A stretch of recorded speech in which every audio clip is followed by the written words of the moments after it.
Oke. Baik, dengan Bapak Erik Saropi ya Pak. Ya. Di sini kami ingin menanyakan beberapa pertanyaan terkait hak merek Pak. Pertama, kami ingin bertanya tentang bagaimana prosedur hak merek itu sih Pak. Prosedur untuk Ada pertanyaan yang lebih detail nggak? Itu kan bisa kalian baca di Google ya. Kalau kayak begitu. Atau gini deh, siapa yang udah pernah baca dulu deh. Kalau pertanyaannya kayak gitu kan kalian bisa browsing terlebih dahulu ya. Ada yang lebih detail nggak pertanyaannya? Siapa yang udah baca? Saya baca sih Pak, kalau di web itu Monggo, silakan Mbak Irin. ya, kalau di web itu dia ngasih tahu tentang prosedur sama sama biaya, sama apa ya? Prosedur pengajuan klaimnya kayak gimana gitu. Tapi ada beberapa yang kayak nggak diterakan gitu. Kan kalau Oke, silakan biayanya Mbak Irin di situ jelaskan juga dulu aja. diterakan ya.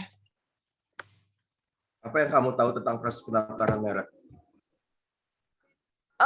Kalau itu karena saya udah lupa, Pak. Gimana ya? Oke, kalau gitu kan kamu katanya udah pernah baca. Coba kamu buka dulu linknya, saya tunggu. Coba kamu baca dulu. Bentar ya, Pak. Bacain biar teman-teman kita sama-sama belajar. Kan kalian mahasiswa UNJ kan? Iya Pak. Iya, Pak. Oke, kalian SPMB atau jalur mandiri atau campur-campur? Saya mandiri, Pak, sama Inzaki. Oke, sisanya itu semua SMBTN semua. SBMPTN. SBMPTN. Nah, seharusnya saya sih agak malu ya ketika kamu pertanyaannya seperti itu gitu loh, Aulias. Berarti kamu nggak ada riset. Sedangkan kan kamu dimintanya ini kan untuk mewawancarai seperti itu. Biasanya kalau mewawancarai itu pertanyaan lebih detail, bukan pertanyaan yang dasar seperti ini. Berarti ini sama aja kalian nggak baca gitu loh. Saya nggak menuduh siapapun itu nggak baca. Kalau ada yang pernah tahu, silakan utarain ke saya, kita diskusi gitu. Jangan pertanyaan yang lebih dasar.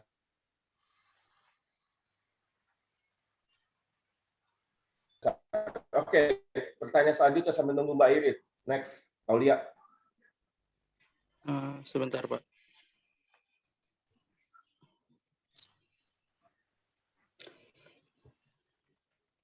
Jika ada dua merek yang hampir sama mengajukan klaim merek, Pak, terus merek mana yang kira-kira akan mendapatkan haknya, Pak? Oke, ada yang udah pernah baca nggak? Kira-kira seperti apa itu jawabannya? Kalau itu saya belum, Pak. Oke, Aulia bagaimana? Ini on siapa ya? OWN, on. OWN.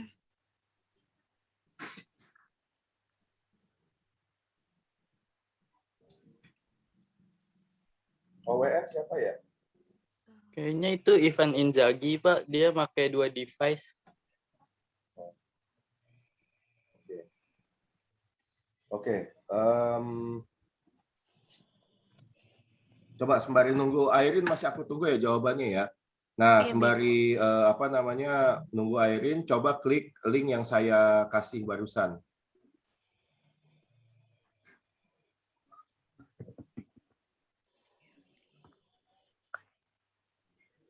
Udah bisa download semuanya, filenya bentuknya PDF.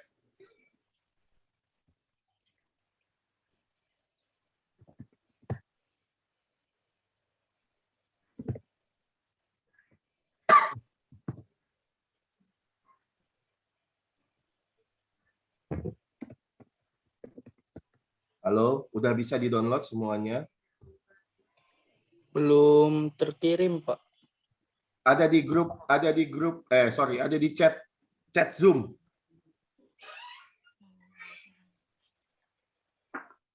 Ada nggak di chat Zoom? Di saya tidak ada, Pak. Hah?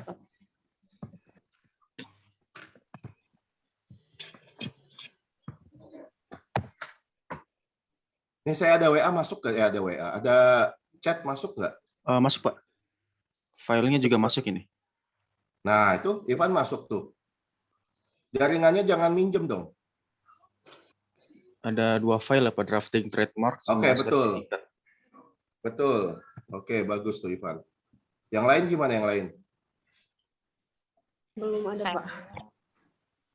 Kayaknya kalau yang make handphone Android dia nggak bisa ngelihat file deh, Pak. Van, tolong bantu di-share tuh, Van. Ya, Pak, ini Pak lagi di-download, Pak. Oke. Pak, mohon maaf untuk Ya. yang di prosedur itu ada saya yang nggak ngerti, Pak. Ini gimana ya kalau untuk yang diisi yang secara online itu ada pengisian permohonan dengan kuasa konsultan dari hakinya dan juga ada diisi jika memiliki hak prioritas. Hak prioritas itu seperti apa ya, Pak? Dimasuknya. Coba googling dulu, baca dulu. Di sini nggak dijelasin sih, Pak. Ya makanya Google dulu. Hak prioritas pada pendaftaran merek dagang. Ivan, tolong dibantu share tuh, Van. Saya ada kirim tiga dokumen tuh. Oh iya, Pak, ini Pak lagi mau di-share, Pak. Yang mana dulu, Pak? Yang drafting trademark dulu, Pak, yang sertifikat? Ya, drafting trademark dulu aja boleh. Oke, Nggak baik, apa-apa. Pak.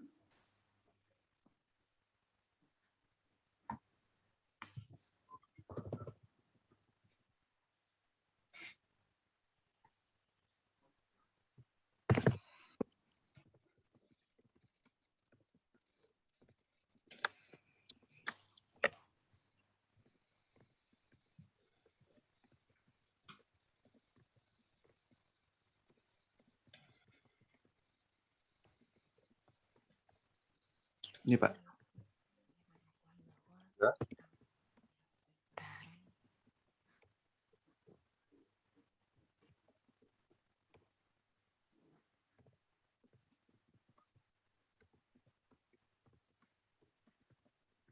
Oh, kalau saya cari di Google, Pak, kalau hak prioritas itu berarti lebih prioritas ke yang merek dari dalam negeri ya, Pak. Jadi misalnya ada 2 merek lobster, terus yang daftar satu dari Cina, yang satu dari Indonesia. Berarti yang diprioritaskan yang dari Indonesia kan ya, Pak? Begitu ya, Pak?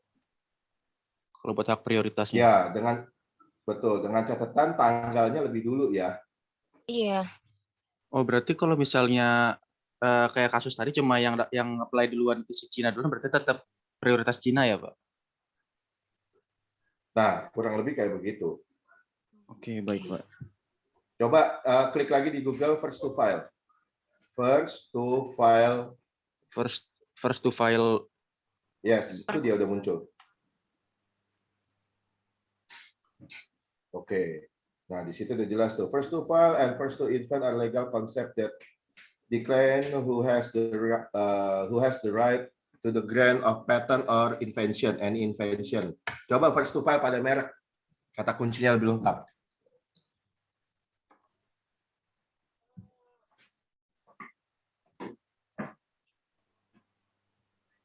Ini, Pak, bahwa pihak yang pertama kali mengajukan permohonan diberi prioritas untuk mendapatkan pendaftaran merek dan diakui sebagai pemilik merek yang sah. Yes. Oke, baik, Pak. Oke, teman-teman udah dapat PDF-nya semuanya? Sudah, Pak. Udah semua. Oke, silakan. Nah, ini bagus nih, dibuka ya. Nah, jadi coba Airin, apa yang kamu temuin untuk pendaftaran merek dagang? Penjelasannya apa? Boleh bantu teman-teman jelasin dulu.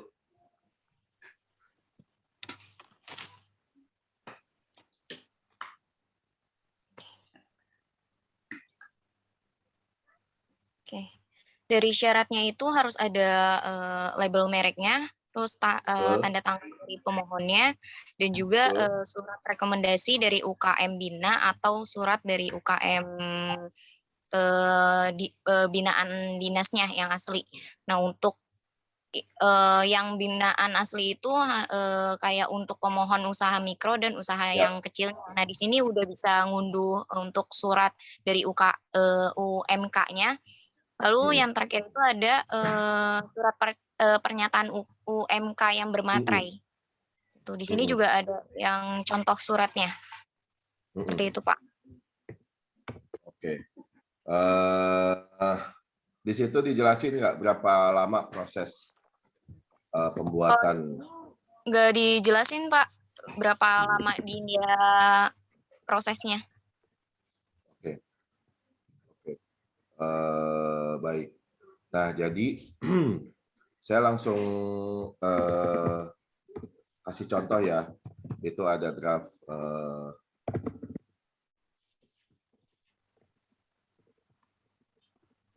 pendaftaran merek dagang seperti yang kalian lihat ya. Nah, ini adalah konsep formulir permohonan pendaftaran merek di Indonesia dengan layout per 2021. Kita bisa bedah satu persatu. Nah, yang dimaksudkan dengan first to file itu adalah tanggal yang tertera pada formulir pendaftaran merek. Nah, di situ bisa kita zoom in, itu tanggal penerimaan ada di 19 November 2021 pukul 19:39. Sorry, ini masih draft, bukan pendaftaran. Saya kirim satu lagi ya, maaf. Saya kirim satu lagi, sebentar ya. Saya lupa lagi itu masih draft.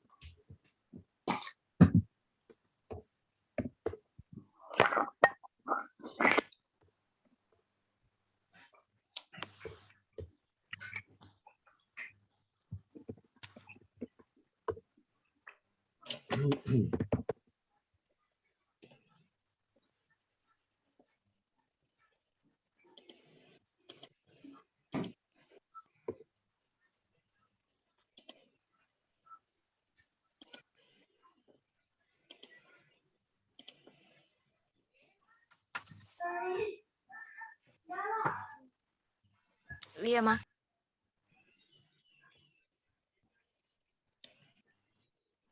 Coba apa? Oh iya, ini ada apa nih?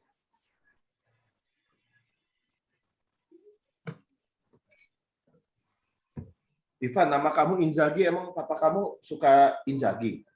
Iya Pak, dulu Pak, pas lagi masih jago. Oh. Pas masih di Milan, pas udah jadi pelatih mah udah nggak ngikutin lagi.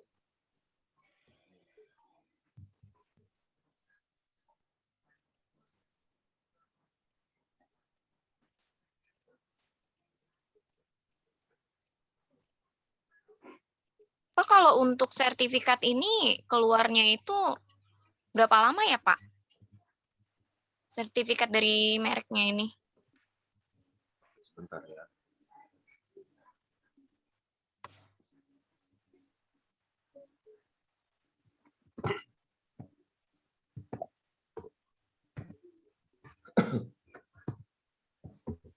Oke. Nah, jadi urutannya yang pertama itu adalah kita ngedraft dulu nih, ngedraft dulu. Kayak contohnya tadi itu si Red Lobster itu masih bentuknya drafting, jadi itu belum disubmit karena belum ada proses pembayaran sebelumnya. Nah, setelah itu semua lengkap dan ada proses pembayaran, barulah masuk ke tanda terima. Nah, masuk ke tanda terima. Jadi bedanya dokumen drafting sama dokumen yang okasang ini, bedanya adalah kalau yang okasang ini itu udah menjadi tanda terima proses pendaftaran merek seperti itu. Nah, data yang ada di okasang ini itu tercantum juga di link PDKI dan itu datanya semua sesuai gitu. Nah, data inilah yang nanti menjadi patokan pemohon dalam proses pendaftaran kekayaan intelektual selama 17 bulan. Ya. Jadi teman-teman bisa lihat ada perbedaannya. Pertama kali pemohon itu melakukan proses drafting aplikasi. Nah, si drafting aplikasi itu seperti yang tadi si Airin bilang, itu harus mencantumkan ada logo. Logonya masuk, kemudian lagi identitas pemohon. Kalau atas nama pribadi cukup KTP, tapi kalau untuk atas nama badan usaha itu menggunakan akte pendirian. Nah, selanjutnya lagi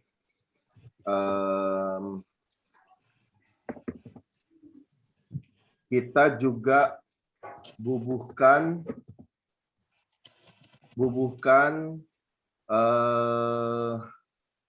kelas barang dan jasa yang diinginkan, ya, kelas barang dan jasa yang diinginkan. Nah, untuk Okasan dan Red Lobster itu dua kelas yang berbeda ya. Kalau Okasan itu dia laundry. Laundry itu masuk di kelas, ada yang bisa lihat di kelas berapa itu? 37. Betul, masuk di kelas 37, jasa binatu. Sedangkan kalau untuk yang Red Lobster itu masuk di jasa penjualan makanan, kelas 35. Gitu. Nah,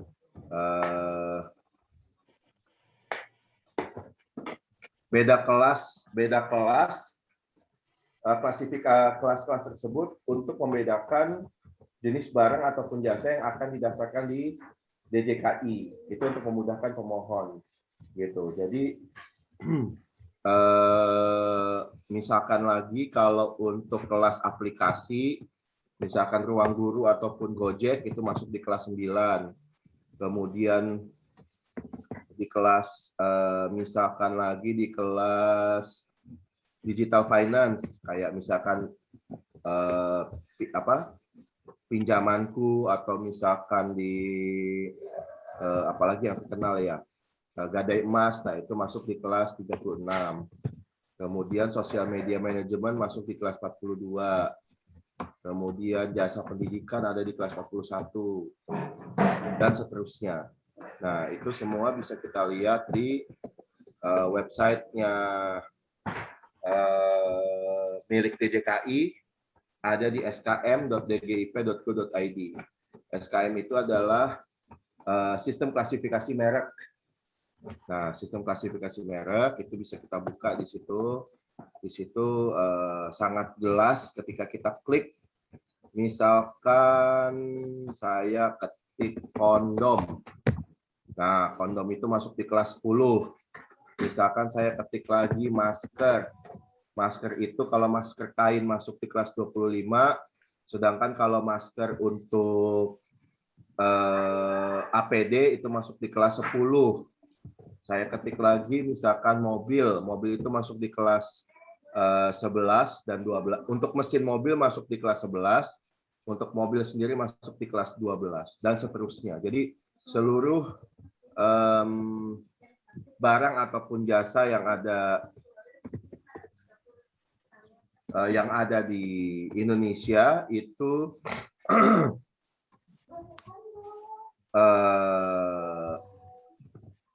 semua ada di skm.dgip.go.id. Nah, itu harus dipahamin dulu oleh setiap pemohon seperti itu. Nah, kemudian lagi tadi udah klasifikasi kelas barang jasanya udah selesai, kemudian lagi nama, alamat juga itu harus yang lengkap.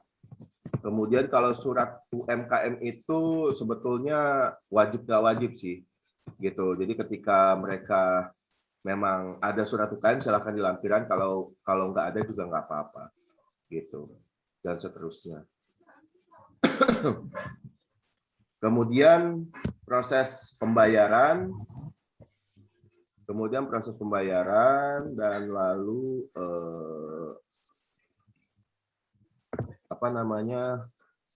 nanti dapat Anda terima seperti yang saya kasih tadi barusan untuk merek apa tuh? Sertifikat. Yang sertifikat ya, Pak? Bukan. Yang nggak pakai draft. Oh, yang punya Okasang. Ya, jadi urutannya Red Lobster dulu, itu masih draft. Kemudian kalau udah disubmit, draftnya udah hilang, muncul yang kayak Okasang. Kemudian kalau misalkan ada usul tolak, nah masuknya ke tanggapan. Kita lihat di situ. Nah, ini kalau ada usul tolak nih. Ini ada usul tolak. Nah, jadi kita harus membuat surat usul penolakan seperti ini. Gitu.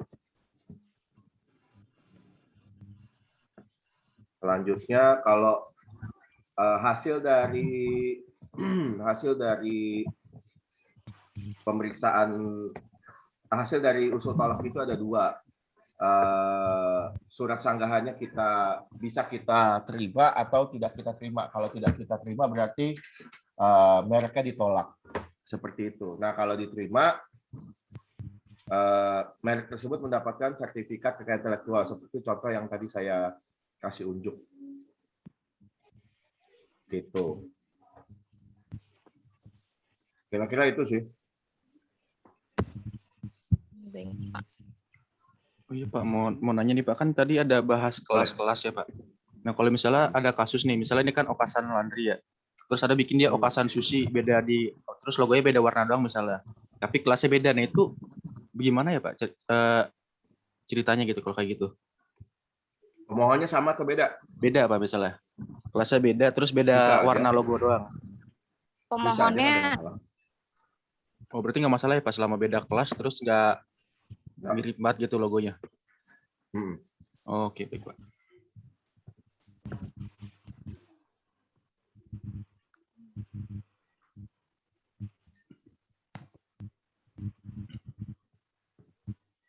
Pak, izin bertanya, Pak. Ya. Kalau tadi kan ada penolakan ya katanya. Nah, biasanya hak merek itu yang mengajukan hak merek itu bisa ditolak itu sebab-sebabnya apa aja, Pak? Coba googling lagi. Merek ditolak. Itu ada gambarnya tuh. kalau yang umumnya sih plagiarisme sih, Pak. Nah, itu ketik tuh. Nah, itu tuh. Gedein gambar yang ini, gedein. Aku biasa pakai ini kok. Infografis ini udah jelas. Coba turun. Nah. Coba Aulia baca, Aulia. Semua Iya, itunya keterangannya.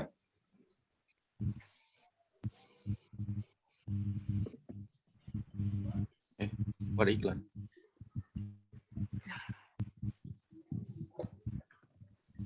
Aulia, coba baca Aulia. Baik Pak, untuk merek yang ditolak itu karena dia menyerupai nama, bendera, lambang, simbol suatu negara atau lembaga nasional maupun internasional. Lalu dia menyerupai tanda, cap, atau stempel resmi negara atau lembaga pemerintah. Lalu diajukan oleh pemohon yang beritikat tidak baik. Lalu keempat, ada persamaan pada pokoknya dengan merek terdaftar lain dan menyerupai nama orang terkenal atau badan hukum lain tanpa persetujuan dari yang berhak. Terus bawahnya? Enggak, yang infografis saja, infografis. Ini infografis yang ada di layar kalian nih.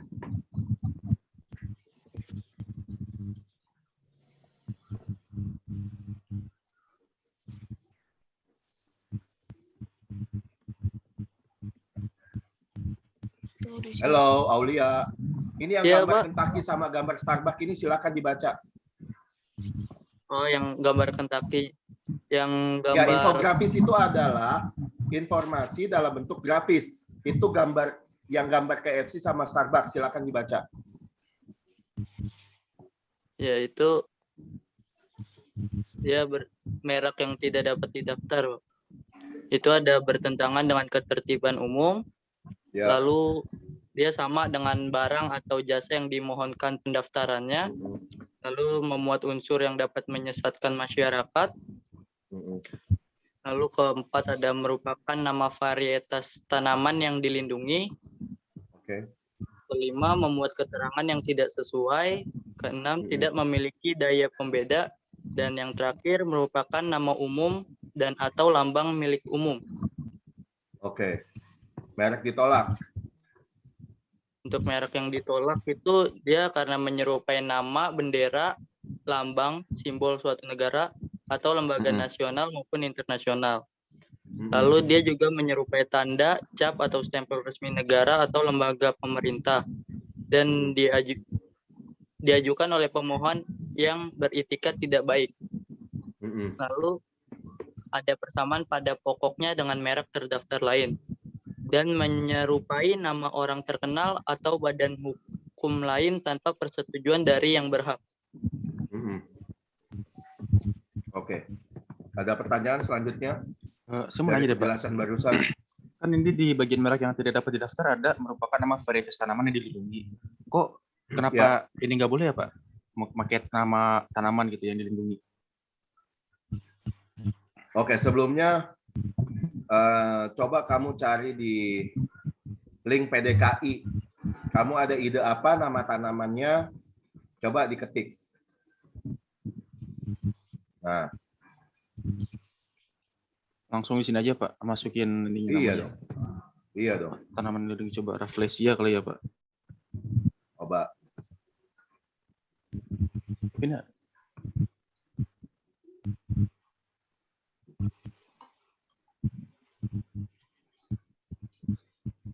coba kita cari dulu, varietas Rafflesia, saya lupa.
Oh iya, nggak ada, Pak.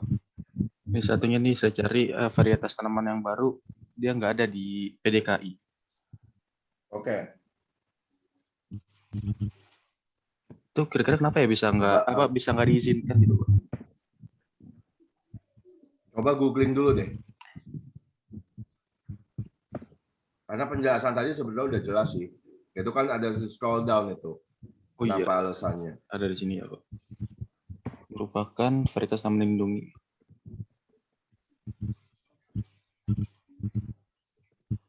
Tidak, ini nggak dijelasin sih.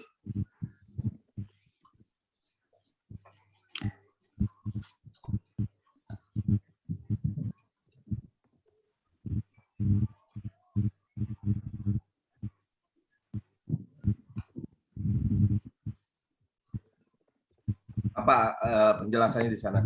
Ada Ini, nggak Pak. penjelasannya? Pertanyaan.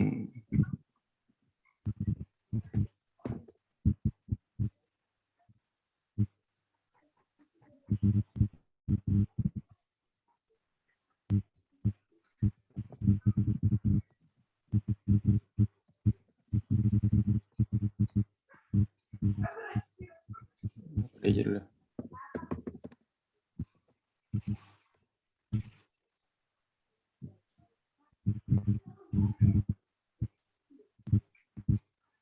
Ini, Pak, ya. Jika Anda ingin mendaftarkan merek dengan nama varietas tanaman milik orang lain, hal itu tadi dimungkinkan karena terdapat dalam larangan pasal 20 huruf C UU MIG. Ya. Alasan lainnya terdapat pada pasal 2 ayat 6 huruf F UU PVT bahwa nama varietas yang diajukan juga dapat diajukan sebagai merek dagang oleh si pemulia dan atau pemegang hak perlindungan varietas tanaman. Menurut hemat kami ini hal demi melindungi kepentingan pemulia. Oh, berarti kalau kita nggak boleh mendaftarkan nama dari tanaman yang dilindungi itu untuk melindungi kepentingan si pemegang hak perlindungan terhadap tanaman ini ya, Pak? Karena ya udah karena kita itu udah hak cipta berarti atau hak paten.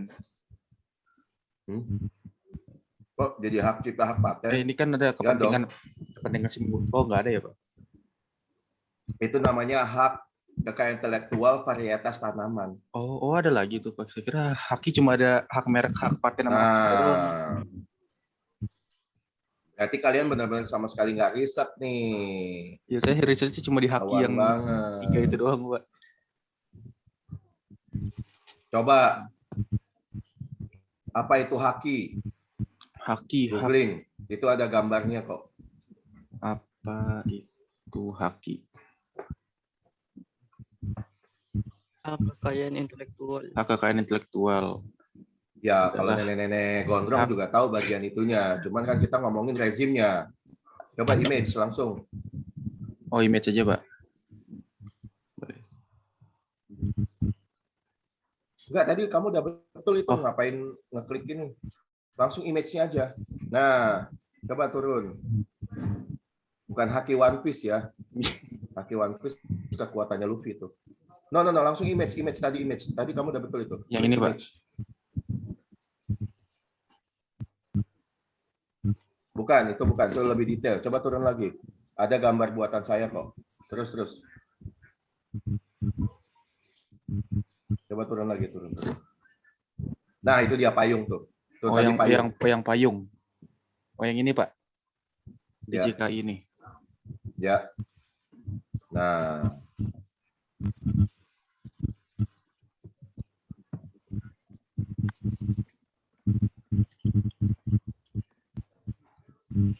Oh iya, ada paten, merek, desain industri, DTLST. Ya. Hak dagang, Mbak. Apa ini? Ranah dagang, indikasi geografis, inovasi, kreativitas. Ya. Oh iya. Nah, jadi teman-teman bisa baca ya. Itu di haki itu kita ada, coba balik lagi ke payung. Oke, jadi payung itu adalah hakinya ya teman-teman ya. Nanti gambar ini bisa juga kalian ambil sebagai salah satu bahan presentasi ya. Ini sangat jelas gambarnya. Nah, di dalam payung kekayaan intelektual ini kita dibagi ada beberapa rezim. Mulai dari merek, paten, kemudian desain industri, kemudian indikasi geografis, rahasia dagang, hak cipta, dan DTLST. Nah, seperti yang teman-teman tadi tanyakan, kenapa apa tadi varietas tanaman itu tidak bisa dibikin sebagai merek? Itu dikarenakan varietas tanaman itu pertama ada sendiri rezimnya. Yang kedua, kalau varietas tanaman itu diklaim sebagai nama tumbuhan dan dimiliki oleh seseorang, itu nggak bisa. Karena tumbuhan itu langsung ciptaan Tuhan gitu loh. Adapun yang dilindungi itu adalah bentuk varietas tanamannya. Contoh misalkan anggrek merah dikawin silangkan dengan anggrek putih. Lahirlah anggrek pink. Nah, anggrek pinknya itu yang kita daftarkan sebagai varietas tanaman. Namun bukan namanya. Gitu. Ya, teman-teman, di situ poinnya ya. Adapun anggrek pinknya itu masuk ke ranahnya varietas tanaman. Di sini ada nggak sih varietas tanaman? Di gambar nggak ada ya? Nggak ada, Pak. Nah, tapi salah satunya ada varietas tanaman. Seperti itu. Nah, itu yang penting kira-kira seperti itu sih. Nah, kemudian adapun juga varietas tanaman ataupun tanaman-tanaman di Indonesia yang memiliki nilai eksklusivitas ataupun nilai tumbuh sendiri itu bisa kita daftarkan ke intelektualnya. Nah, masuknya ke indikasi geografis seperti kopi Kintamani. Coba diklik link terakhir dari saya. Nah, kopi Kintamani itu dia kalau kita lihat atas nama bukan atas nama perseorangan, melainkan atas nama MPIG, masyarakat pelaku industri indikasi geografis. Masyarakat pelaku indikasi geografis. Nah, mereka lah yang dinyatakan sebagai pemilik dari indikasi geografis kopi Kintamani Bali. Jadi, ketika kalian ke Starbucks ataupun ke beberapa daerah dan menemukan adanya kopi Kintamani, lalu kopi Kintamani-nya itu tidak ada logo indikasi geografis seperti yang ada di link tersebut. Nah, di sini nggak ada gambarnya ya? Ya nggak ada Pak. Ada yang tadi ada kopi kerinci Pak. Nah, kopi kerinci juga bisa. Nah, itu patut kita pertanyakan. Saya nggak langsung bilang itu palsu, tapi patut kita pertanyakan. Apakah memang betul biji kopi atau coffee bean yang ada di dalam pouch tersebut asli biji kopi Kintamani atau bukan? Gitu. Coba buka link ini. Link yang mana, yang karakter kopi Pak? Bukan ini. Ini saya kasih di Oh iya ini ya Pak. Kopi Kintamani. Nah itu dia logonya. Kira-kira kayak gitu kopi Kintamani. Nah ini kalau yang sebelah kanan ini coba turun lagi tuh di bawah, di samping kanan Kintamani ada apa tuh? Yang ini Pak. Yang Sumedang apa tuh? Bukan yang Sumedang. Nah itu tuh iya bawahnya. Itu Sumedang apa tuh Sumedang? Oh yang ini Pak. Sumedang. Itu tadi udah dekat itu ya Allah. Yang pojok kanan. Itu bawah-bawah. Lalu ini, ini tembakau hitam Sumedang. Nah, tembakau mole. Itu tembakau mole Sumedang. Dia untuk bahan rakitan rokok. Itu juga khas Sumedang dan sudah dilindungi juga itu dia.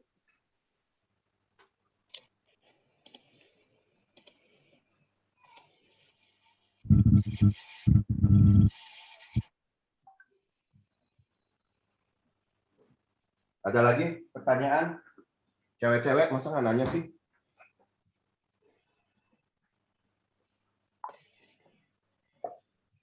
Nah, adapun sebagai bukti kuat kepemilikan merek itu dari sertifikat ya yang warna kuning. Kalian bisa lihat. Ada sertifikat ini ya Pak. Betul.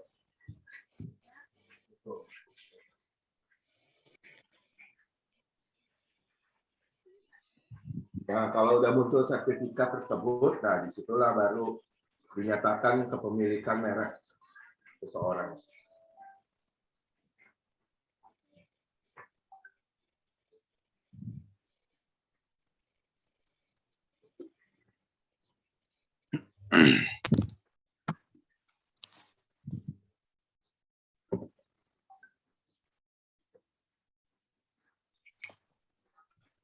Ada lagi? Mau nanya Pak, kan dulu kan sempat ada kasus yang lumayan terkenal Pak, apa yang geprek bensu sama ayam geprek bensu itu Pak. Nah itu kan yang menang kan yang punya Bedi Sujono Pak. Nah kira-kira itu ditunjang dari apa aja ya Pak buat bikin dia bisa menang itu selain first to file gitu kan. Kalau first to file kan si Bedi udah pasti menang gitu Pak.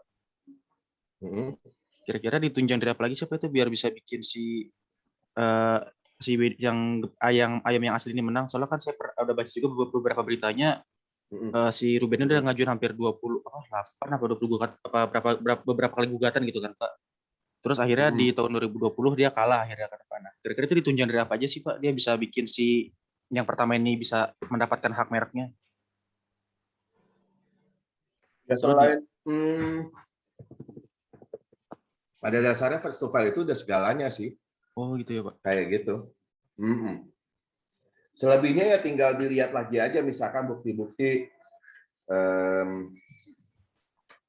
apa namanya, kayak perjanjian-perjanjian, kemudian foto-foto usaha, kemudian lagi artikel-artikel, kayak gitu aja sih. Oh gitu. Oh, baik Pak. Banyak.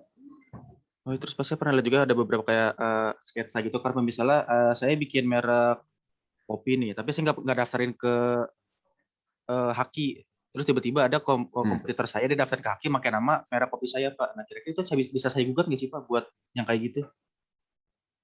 Gimana? Misalnya saya bikin merek kopi kapal gitu misalnya, itu nggak saya daftar ke Haki tuh misalnya merek kopi kapal saya. Terus tahun kemudian misalnya teman saya atau kompetitor saya daftarin ke Haki dengan merek yang saya punya gitu.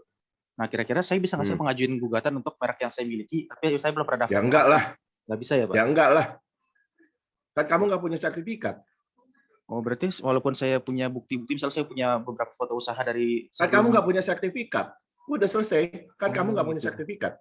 Oh gitu, oke Kan Pak. sertifikat itu dan first to file itu sebagai bukti utama kan. Gitu. Kan kamu nggak punya sertifikat. Kita nggak ada tapi-tapian. Kan saya ada bukti gini-gini. Ini merupakan usaha warisan. Enggak. Sertifikat. Titik. Oke baik Pak, berarti lebih baik langsung daftarin ya Pak kalau misalnya punya ide usaha. Oke baik Pak. Jadi misalkan gini nih. Si Aulia, kemudian si Irene, kemudian si Ivan, itu bikin grup WhatsApp sekarang kan. Nah dari grup WhatsApp ini tiba-tiba kalian bikin usaha, misalkan kamu udah dapat ilmu dari saya, kalian bikin usaha UNJ Consulting, membuka pendaftaran merek kayak gitu. Nah, ketika kamu bikin nama UNJ Consulting, meskipun dengan motivasi kamu bikin nama UNJ Consulting karena kalian berempat adalah apa namanya, UNJ. anak-anak UNJ yang nongkrong di Blok M. Blok M masih ada kan ya? Masih Pak, masih. Lagi dibangun Pak. Lagi direnov. Oh, direnov. Iya Jadi Iya, Pak. tambah bagus apa masih ada sopir truknya tuh? Masih Bagus mau sih, dibikin Pak. tambah bagus sih Pak, mau ditingkatin. Oh, tambah bagus ya? 4 tingkat kalau nggak salah zaman dia. saya nongkrong dulu sama sopir truk, sama mbak-mbak warung, sama main bola kita di belakang. Nah, itu kan dengan maksud UNJ Consulting gitu.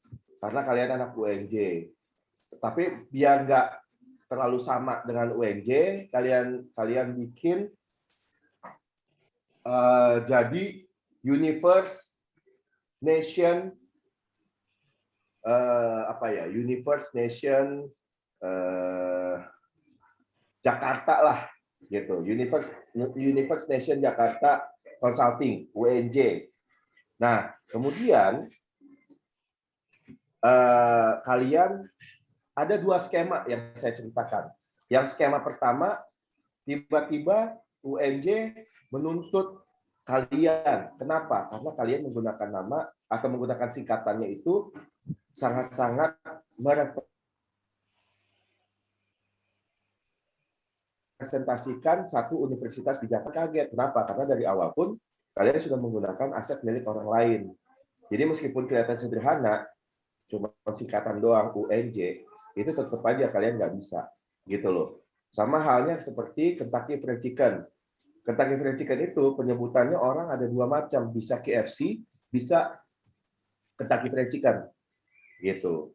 UNJ bisa Universitas Negeri Jakarta, bisa UNJ. Nah, sehingga ketika kalian udah mulai usaha ini dituntut sama orang, ya jangan kaget karena dari awal pun kalian sudah menyinggung kepemilikan orang lain, menyinggung merek milik orang lain. Itu kira-kiranya. Nah, skema kedua adalah misalkan kalian berempat nih, si Ivan, si Ivan, si Wiwin, si Aulia, sama si Airin. Ini berempat nih, ya kan? Nah, dalam perjalanannya 5 tahun berjalan, tiba-tiba si Aulia cabut. Ada konflik of interest di sana. Cabut kan. Nah, ketika udah cabut, tanpa sepengetahuan 3 founder lainnya, si Aulia daftarin mereknya. Mereknya UNJ Consulting ini. Gitu loh. 2 tahun kemudian dapat sertifikat. 3 teman lain menuntut, kok saya nggak gini. Nah, tuntutan itu akan sia-sia. Kenapa? Karena kita melihatnya siapa yang daftarin duluan. Itu sisi negatifnya dari haki itu seperti itu. Jadi jangan sampai misalkan bisnis kalian udah jalan, ada satu bisnis sudah jalan, tapi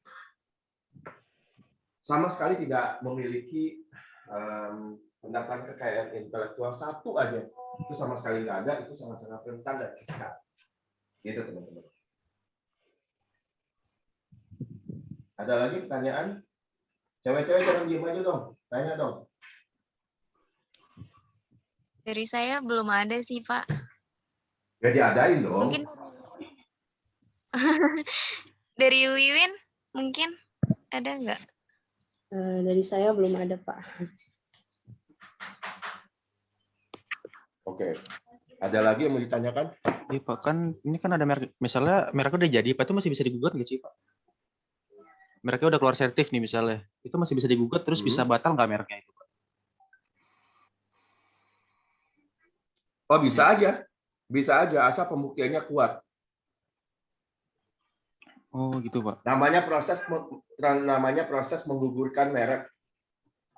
Nah, tapi proses menggugurkan merek itu bukan di DJKI, melainkan di pengadilan niaga. Oh, lewat pengadilan berarti kalau ada proses pengguguran merek. Oke, baik. Tapi berarti kalau menggugat pakai yang di sini juga berarti ya Pak? Apa? Yang di sini apa sih? Yang di infografis ini atau ada bisa memakai alasan lain gitu Pak selain ada di infografis ini? Kalau gimana? Kan kalau misalkan tadi kan ada yang skema satu kan Bapak bikin skema yang UNJ menuntut nama UNJ Consulting. Nah, kalau itu kan udah jelas Pak alasan menuntutnya. Kalau misalnya pakai alasan yang pribadi gitu misalnya Pak kayak apa ya? Kayak misalnya itu nama keluarga saya atau nama gimana gitu. Gimana ya Bang ya? Kayak bukan alasan yang ada di infografis ini gitu Pak misalnya. Kayak nggak misalnya dia bukan gimana bilangnya ya? Udah bingung. Gimana ya pelan-pelan? Gimana ya? Ini personal kan maksudnya. Iya, jadi bukan ada yang di syarat-syarat yang di sini ya, bukan yang ada di infografis misalnya. Dia pakai gugatan lain gitu buat menggugurkan suatu merek. Nggak bisa ya Pak berarti? Bukan nggak bisa sih, kayaknya yang ada di infografis sudah semuanya deh tercantum. Nggak ada lagi hal lain yang memang sekiranya memberatkan satu pendaftaran merek. Oh iya Pak, oh iya besar kayak gini Pak nih. Ini kan ada nih Pak merupakan nama umum dan lambang apa menggunakan nama umum misalnya. Terus misalnya saya bikin merek yang menggunakan nama jalan. Nah, misalnya orang-orang setempat itu menuntut saya, bisa nggak sih Pak gitu buat digugurkan mereknya gitu. Misalnya Gimana? Rawamangun Coffee gitu misalnya. Terus hampir beberapa penduduk setempat tuh nggak setuju dengan nama saya, itu bisa digugurkan nggak sih Pak? Biasanya saya pakai nama tempat. Bisa deh. Bisa Pak berarti kayak gitu. Apa ya contohnya ya?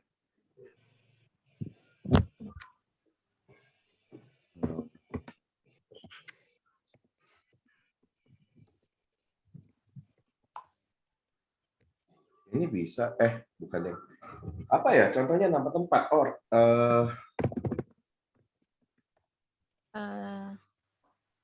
aku lupa ya.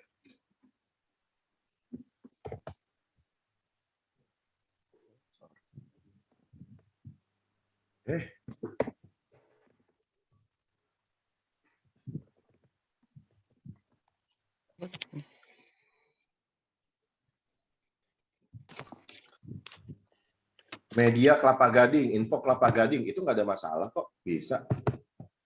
Oh, bisa ya Pak berarti. Oke, baik Pak.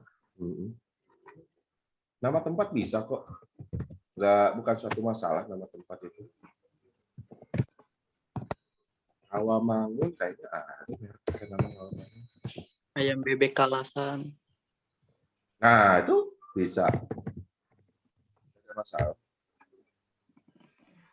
The First Toko Martabak Rawamangun ini ada, nggak masalah. Makanya setahu saya kayaknya alasan merek ditolak atau merek yang tidak dapat didaftar tuh udah tercangkup semua deh di situ. Oh gitu ya Pak. Oke, baik Pak. Ada lagi pertanyaan? Nih Pak, saya mau nanya, misalkan di sini kan ada merek yang ditolak itu salah satunya diajukan oleh pemohon yang beritikat tidak baik. Itu gimana pihak Haki atau pihak DJKI itu meninjau gitu atau menganalisis bahwa pemohon ini dia punya itikat yang tidak baik, Pak?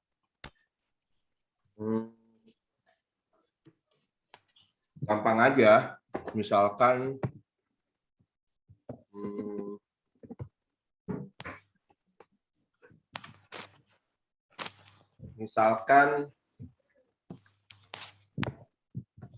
si Ivan asalnya dari UNJ, kemudian dia mendapatkan nama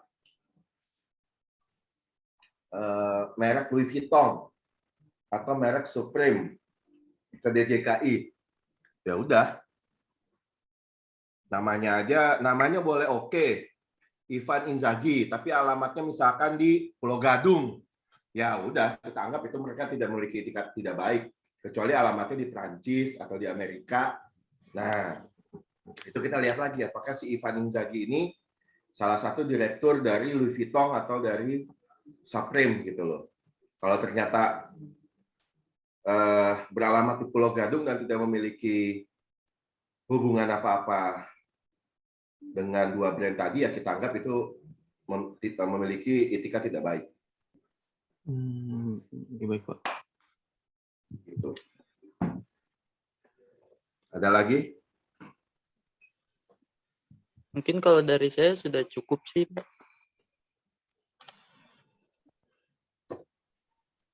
Dari yang lain ada lagi nggak yang mau nanya? Kayak Airin atau Wiwin?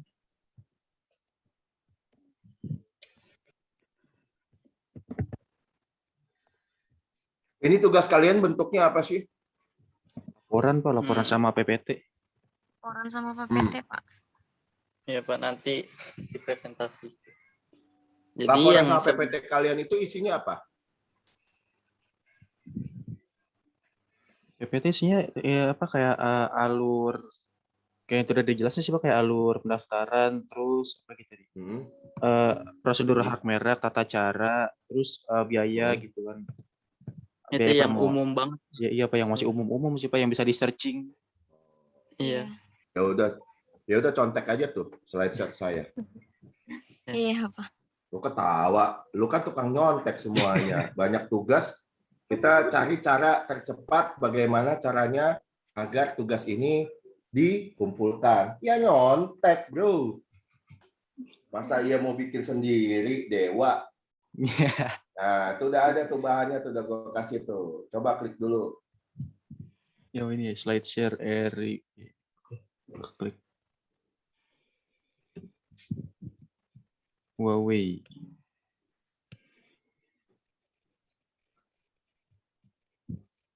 Nah, udah lengkap tuh.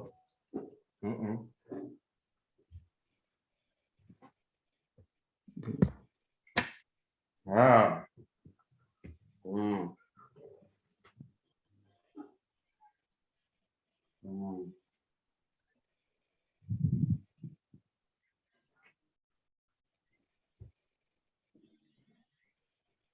Jangan lupa diganti background. Lalu kerja nyontek. Iya siap Pak. Iya. Coba terus. Next. Dan jasa. Nah, situ kan jelas tuh. Nah,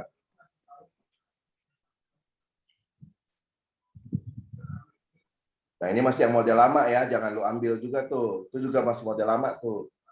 Udah gue kasih yang model barunya. Nah, tuh tadi timeline-nya tuh.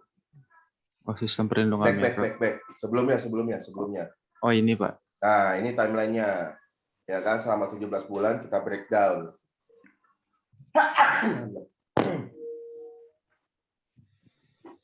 Next. Ya. Nah.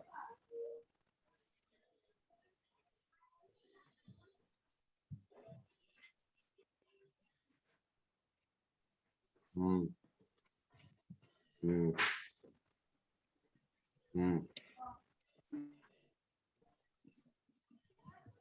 Hmm.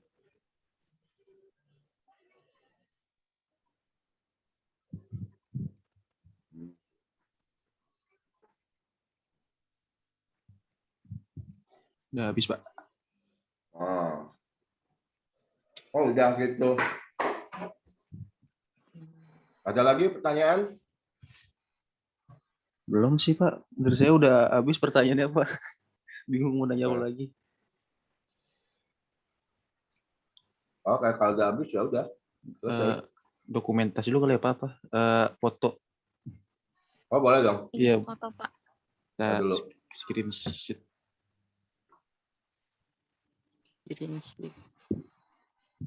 Ya, 1, 2, 3.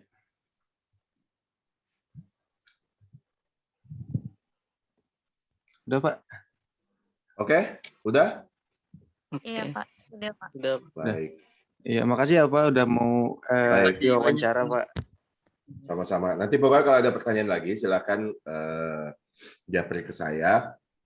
Kemudian kalau boleh nanti kalau tugasnya udah jadi, dapat nilai C apa D, ya kasih tahu saya. Kalau dapat A, nggak usah. Gitu. Oh iya, siap, Pak. Udah, Pak. Ya udah, Makasih makasih banyak ya. Iya, makasih, Pak. Saya pamit ya. Iya, Yo, Pak. Assalamualaikum. Terima kasih, Lalu, Pak. Pak. Modelannya kayak model kuliah, anjir, sama beliau. Stop dulu recordnya. Oh iya.